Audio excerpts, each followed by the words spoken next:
When tragedy strikes, we've come to expect certain organizations to leap into action and address the immediate needs of the community.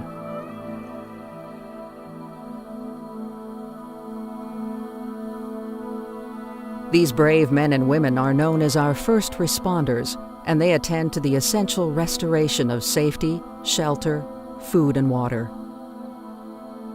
While media attention often focuses on the dead and injured, financial resources are allocated for the repair of the external landscape. But who's focused on the inner landscape of these victims? Who's taking care of people's emotional needs? And in particular, how can we best help the children? Second Response was created to address the post-traumatic stress of victims of disasters. As the emergency phase shifts to the recovery phase, Second Response's team of highly trained individuals enter the areas most severely impacted in order to help kids safely release their stress, anxiety, and fear, and get them back into safe relationships with their friends and the environment. The goal of Second Response is to get to the children who have experienced a traumatic event so that the fear and the anger is not pushed down into their tissues. It doesn't get stuck there. But through exercises and through activity, they're allowed to express those emotions. And so these children are prevented from ever developing the disorder of post-traumatic stress. Through movement, vocalizations, and laughter, kids are able to release the toxic residue of the experience they have endured.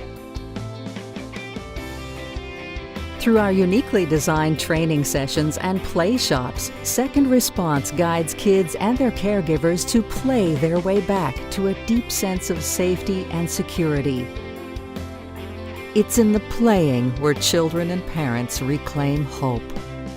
As educators, we know that you can rebuild the infrastructure in schools, but unless the inner landscape of the child is attended to, any recovery effort will fail.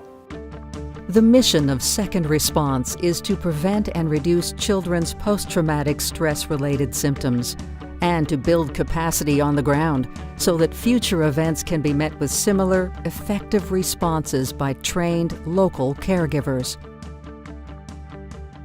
To date, Second Response has reached more than 100,000 children and conducted PLAYshops in communities around the world, from the Fukushima disaster in Japan to the coastal villages of Sri Lanka, Indonesia, and throughout the United States.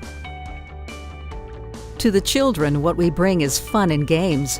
But behind the scenes, we're always working, training new caregivers to meet this demand. Your generous support will ensure that we're prepared for the next disaster and for the growing need to start healing these communities one child at a time.